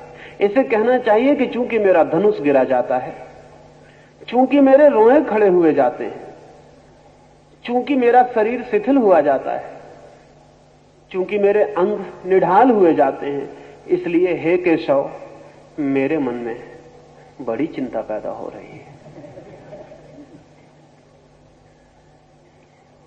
लेकिन ये ऐसा नहीं कह रहा है, चिंता इससे पहले पैदा हो गई है, क्योंकि इसके शरीर के शिथिल होने और इसके रोए खड़े होने का और कोई भी कारण नहीं है, बाहर कोई भी कारण नहीं है। एक क्षण में बाहर कुछ भी नहीं बदला है, बाहर सब वही है, लेकिन भीतर सब बदल गया है, भीतर सब बदल गया है। तिब्बत में लहासा यूनिवर्सिटी में विद्यार्थियों का भी शिक्षण जो होता था उसमें भी योग का कुछ वर्ग अनिवार्य था, और एक तिब्बत का नियमित प्रयोग लहासा यूनिवर्सिटी में चलता था, उसमें भी विद्यार्थियों को उत्तीर्ण होना जरूरी था, और वो था हीट योग। वह शरीर में भीतर से मन के कारण गर्मी पैदा करने की प्रक्रिया। अजीब, सिर्फ मन से बाहर बर्फ पड़ रही है और आदमी नग्न खड़ा है और उसके शरीर से पसीना चू रहा है। इतने पर राजी नहीं होते थे वो।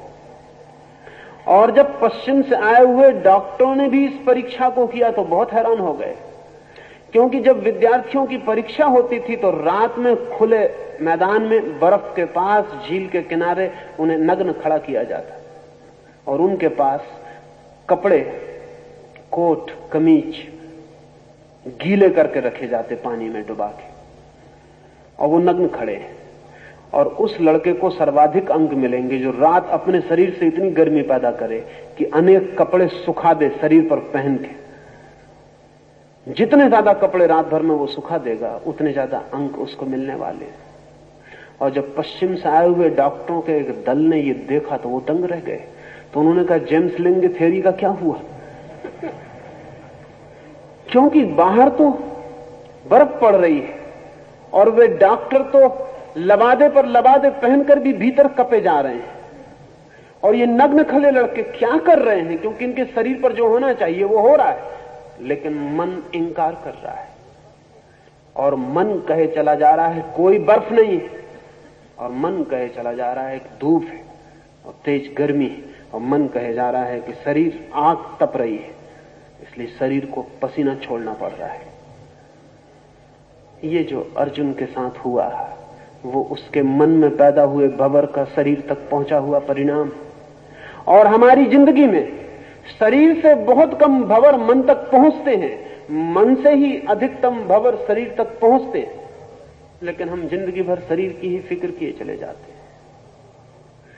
अगर कृष्ण को थोड़ी भी जिसको तथाकथित वैज्ञानिक बुद्धि कहें होती तो वो अर्जुन को कहते कि मालूम होता है तुझे फ्लू हो गया।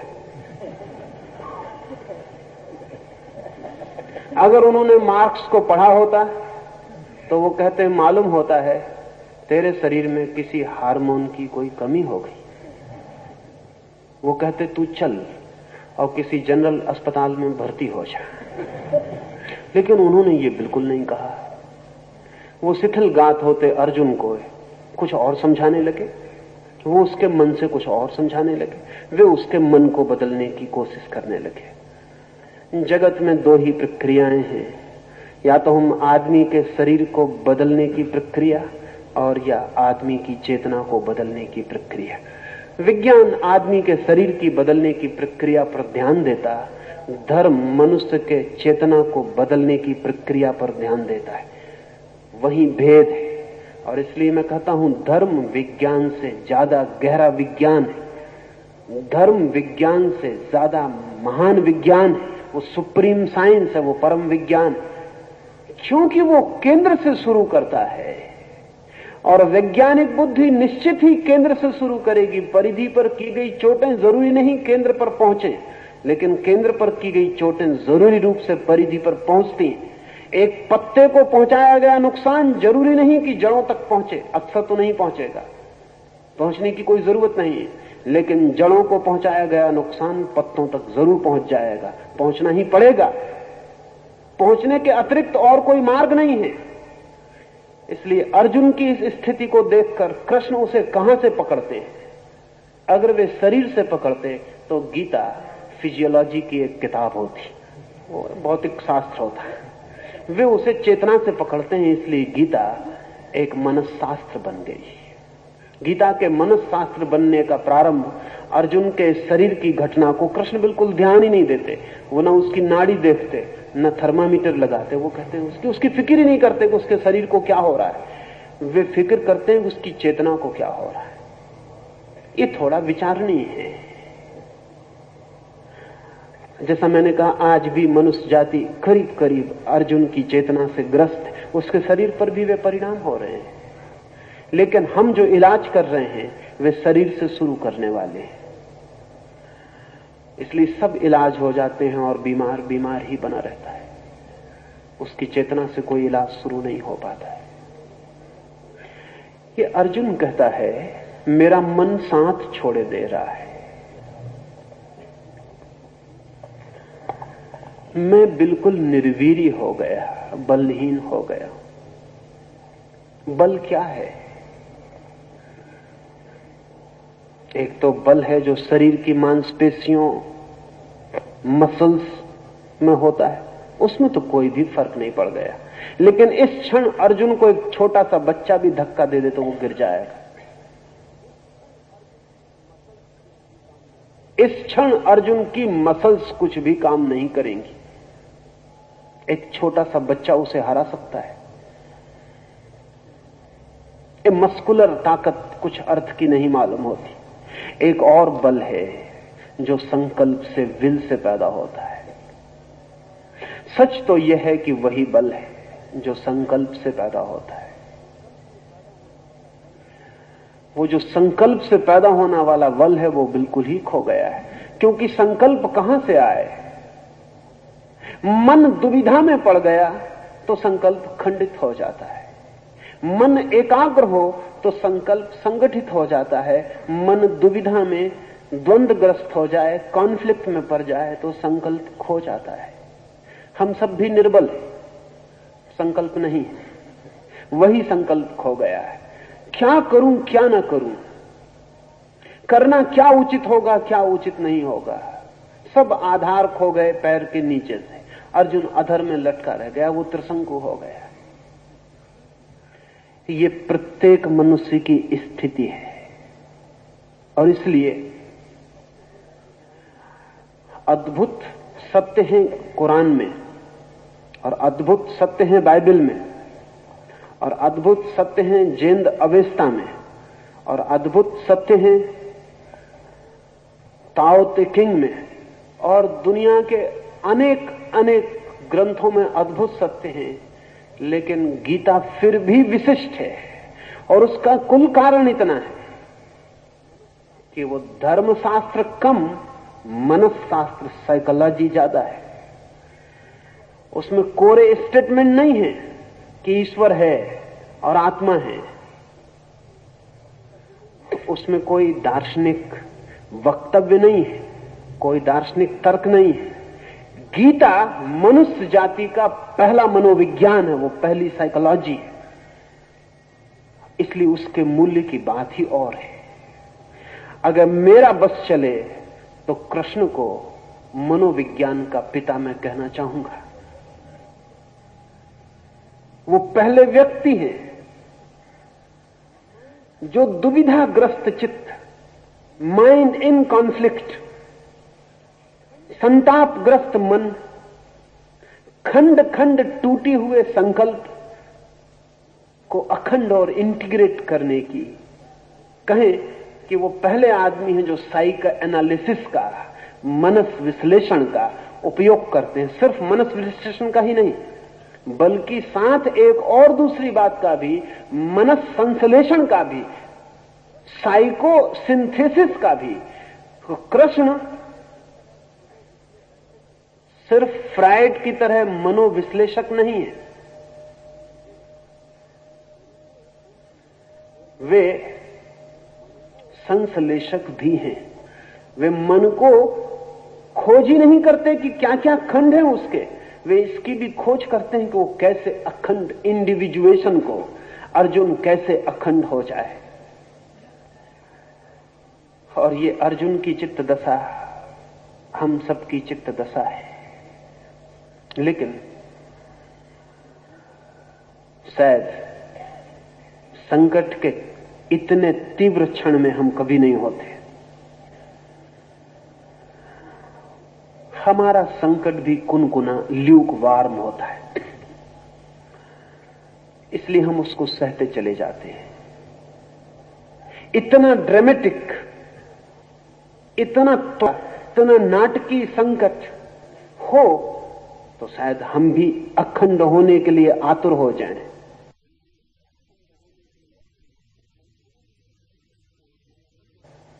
मैंने सुना है कि एक मनोवैज्ञानिक एक उबलते हुए बाल्टी में पानी में एक मेंढक को डाल दिया था। वो मेंढक तत्काल छलांग लगा के बाहर हो गया। वो मेंढक अर्जुन की हालत में पड़ गया था। उबलता हुआ पानी, मेंढक कैसे एडजस्ट करे, छलांग लगा के बाहर हो गए। घंटे में उबलने तक लाया, वो करता रहा धीरे धीरे गर्म। वो जो मेंढक था हम जैसा राजी होता गया। थोड़ा पानी गर्म हुआ, मेंढक भी थोड़ा गर्म हुआ। उस मेंढक ने कहा अभी ऐसी कोई छलांग लगाने की खास बात नहीं, चलेगा। वो एडजस्टमेंट करता चला गया, जैसा हम सब करते चले जाते हैं। 24 घंटे में वो एडजस्टेड हो गया। जब पानी उबला तब एडजस्टेड रहा, क्योंकि अभी उसको फर्क नहीं मालूम पड़ा। रत्ती रत्ती बढ़ा,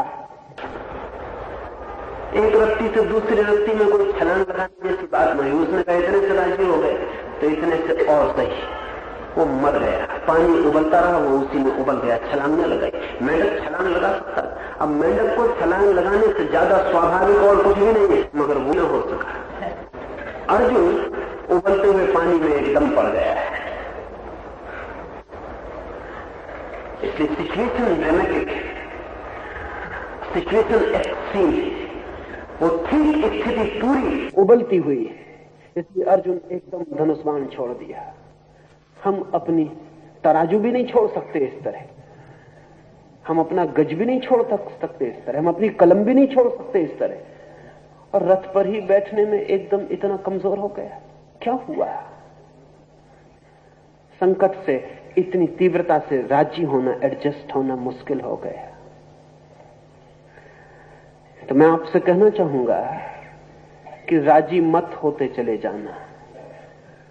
नहीं, सबको ऐसे मौके नहीं आते कि महाभारत हो हर एक की जिंदगी में, और बड़ी कृपा है भगवान की, ऐसा हर एक आदमी को महाभारत का मौका लाना पड़े तो कठिनाई होगी बहुत।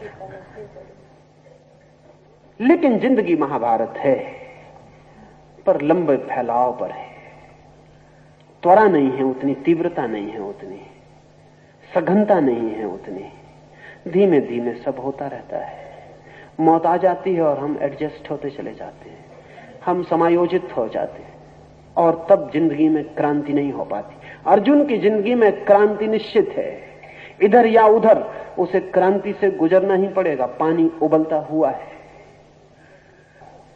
या तो वो भाग जाए, जैसा कि बहुत लोग भाग जाते हैं। सरल वही होगा, शॉर्टकट वही है, निकटतम यही मालूम पड़ता है, भाग जाए। इसलिए अधिक लोग जीवन के संकट में से भागने वाला सन्यास निकाल लेते हैं। अधिक लोग जीवन के संकट में से एस्केपिस्ट रिनंसिएशन निकाल लेते, एकदम जंगल भाग जाते। वो कहते नहीं, अहमदाबाद नहीं, हरिद्वार जा रहे हैं। अर्जुन भी वैसी स्थिति में था, हालांकि गीता वो अपने साथ ले जाते, तब बड़ी हैरानी होती है। हरिद्वार में गीता पढ़ते, अर्जुन भी पढ़ सकता था। हमें मिल गया, कृष्ण मिल गया, उसने कहा कि रोक, भाग मत, क्योंकि भगोड़े परमात्मा तक पहुंच सकते, भगोड़े परमात्मा तक नहीं पहुंच सकते। जो जीवन के सत्य से भागते हैं वे परमात्मा तक नहीं पहुंच सकते। जो जीवन का ही साक्षात्कार करने में असमर्थ है वो परमात्मा का साक्षात्कार नहीं कर सकते, क्योंकि जो जीवन को ही देखकर शिथिलघात हो जाते हैं, जिनके गांडीव छूट जाते हैं हाथ से, जिनके रोए कपने लगते हैं और जिनके प्राण थरथराने लगते हैं, जीवन को ही देखकर, नहीं, परमात्मा के समक्ष वे खड़े नहीं हो सकेंगे।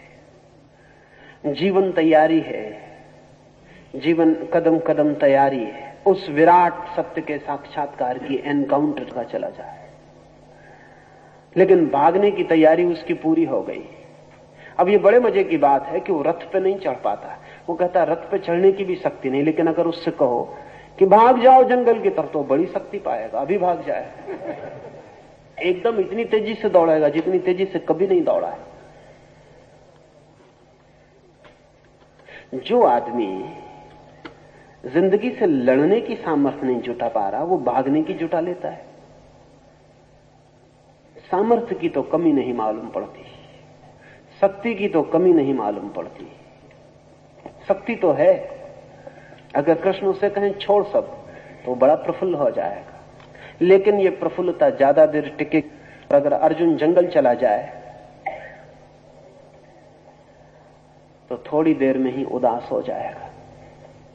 बैठ भी जाए वो सन्यासी के वेश में एक वृक्ष के नीचे,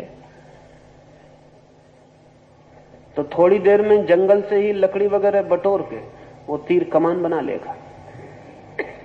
वो आदमी, क्योंकि हम अपने से भागकर कहीं भी नहीं जा सकते हैं। हम सबसे भाग सकते हैं, अपने से नहीं भाग सकते हैं। मैं तो अपने साथ ही पहुंच जाऊंगा। तो थोड़ी देर में जब वो देखेगा कि कोई देखने वाला नहीं है तो पशु पक्षियों की शिकार शुरू कर देगा।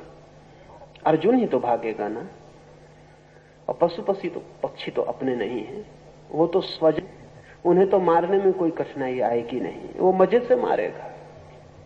अर्जुन सन्यासी हो नहीं सकता, क्योंकि जो संसारी होने की भी हिम्मत नहीं दिखा पा रहा है, उसके सन्यासी होने का कोई उपाय नहीं है।